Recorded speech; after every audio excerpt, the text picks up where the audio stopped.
आप देख रहे हैं बिहारी बहू और दिल्ली वाली सास। हेमा ने शुरू से ही यही चाहा था कि उसकी बहू उसकी पसंद से ही आनी चाहिए, लेकिन भाग्य का लिखा कोई नहीं बदल सकता। हेमा के बेटे रोशन ने अपनी पसंद से शादी की और वह घर ले आया एक बिहारी बहू जिसका नाम था राधा।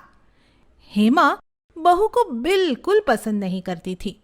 उसे कभी भी बहू का रहन सहन पसंद ही नहीं आया। एक दिन जब राधा किचन में खाना बना रही थी, हे यू, तुम आज खाने में क्या बना रही हो बिना मुझसे पूछे? हम लिट्टी चोखा बनाई थी माँ। क्या बोली जा रही हो, गवार कही की? यह सब तो गांव में बनाना, हम लोग तो पिज्जा, पास्ता, सैलेड ये सब खाते हैं। ये सब हम ना जानी बनाए, हम नाम भी ना सुने ली। यू पुअर गर्ल, तुम तो रहने ही दो, मैं ही कर लूंगी। एक दिन सास जीन्स टॉप पहनकर अपनी सहेली से मिलने जाती है। उसी समय बहू भी अपने कमरे से बाहर निकलती है। हे भगवान, इस उम्र में जीन्स और टॉप पहन लिया आप। अरे ये दिल्ली है, दिल्ली, तुम्हारा गांव नहीं जहाँ की औरतें घूंघट करके घर पर ही रहती है। अरे हम मॉडर्न लोग हैं। माँ, इकरा तो हमार गांव माँ बुढ़ी घोड़ी लाल लगाम कहत पानी। रोज रोज छोटी छोटी बातों को लेकर हमेशा सास और बहू में खटपट होती रहती, जिससे रोशन बुरी तरह से परेशान हो चुका था। कभी वह माँ को समझाता और कभी बीवी को, लेकिन दोनों में से कोई भी समझने को तैयार ही नहीं होता। दिन भर आप तो हमरा ही समझावत रही थी, कभी अपन मैया को काहे नहीं समझाई थी? Oh God, I'm fed up with her language. What she said?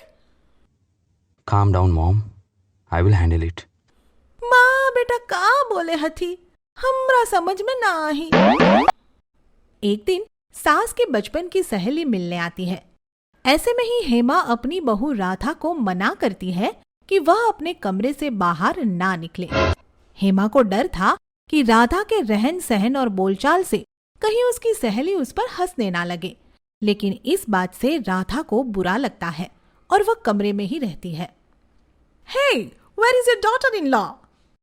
Forget her. She is just a mistake of my life. Radha अंदर से झांक कर देखती है। इतना तो वो समझ ही जाती है कि दोनों सहेलियां मिलकर उसकी हंसी उड़ा रही है। राधा कोई कसर नहीं छोड़ना चाहती और वह भी जीन्स टॉप पहनकर बाहर आ जाती है। आप हमरे पर हंसत रहली ना, अब बताई हम कैसे दिखत पानी? You look like a joker. Oh no. हम नहीं की जोकर, बूढ़ी घोड़ी। इस बात पर सास राधा को डांट कर वहां से भगा देती है और राधा भी चुपचाप चली जाती है। एक दिन राधा जब बाजार से सब्जियां लेकर आती है तो वह देखती है कि किचन में उसकी सास गिरी हुई है और दर्द से कराह रही है। आह, आह। जैसे ही वह अपनी सास को देखती है तो दौड़कर उसके पास जाती है और उन्हें उठाने की कोशिश करती है। कहाँ हुई गई माँ? अरे दूर हो जा मुझसे, ठीक होने की बजाय मैं और बीमार हो जाऊंगी अगर तुम मेरे पास आई तो। अरे अरे, ये मेरे पैरों को क्या कर रही है?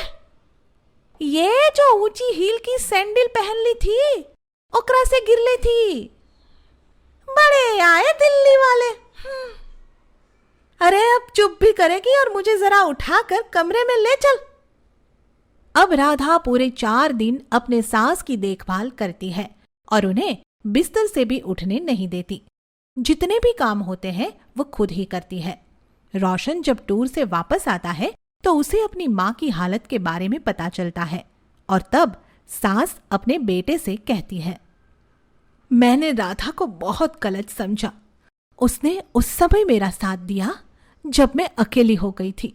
अगर यह मेरी देखभाल नहीं करती ना तो ना जाने मुझे ठीक होने में और कितना समय लग जाता।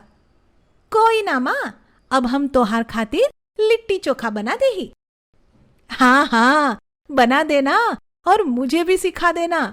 इस बार मैं अपनी किट्टी पार्टी में लिट्टी चोखा ही बनाऊंगी। हाँ। और इस तरह से दिल्ली की सास और बिहारी बहू के बीच में प्यार बढ़ता गया, जहां अब सब मिलजुल कर और प्यार से रहने लगे।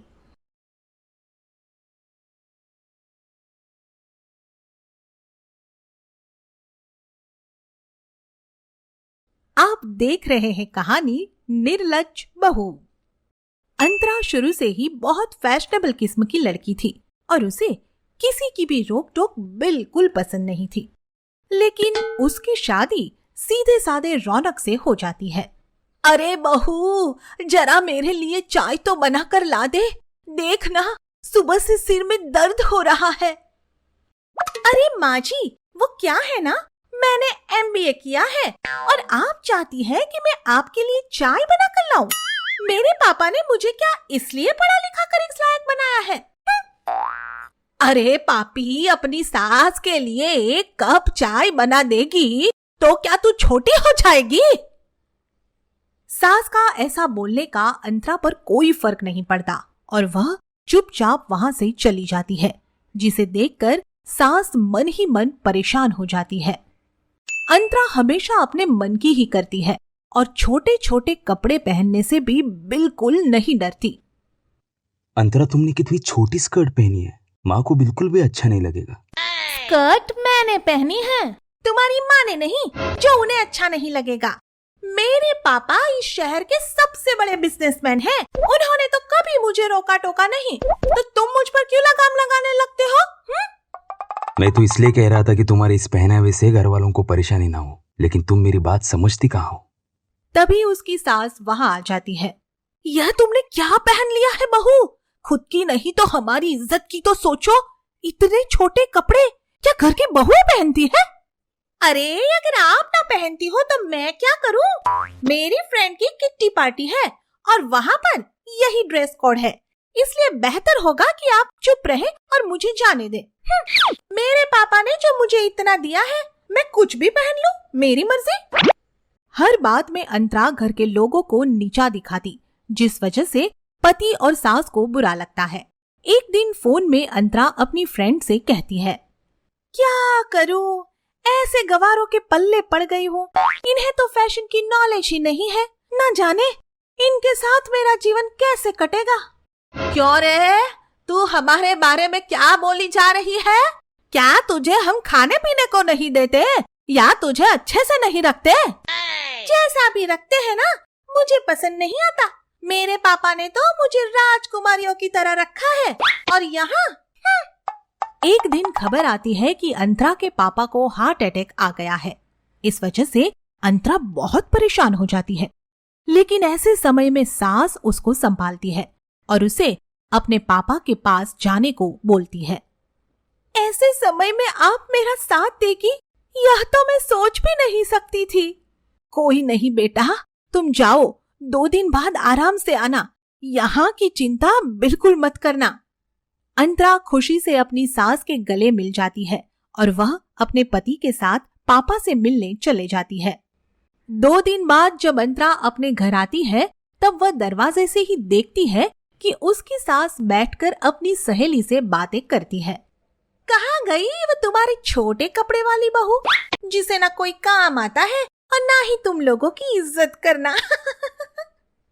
देखो, मेरी बहू के बारे में कुछ मत कहना।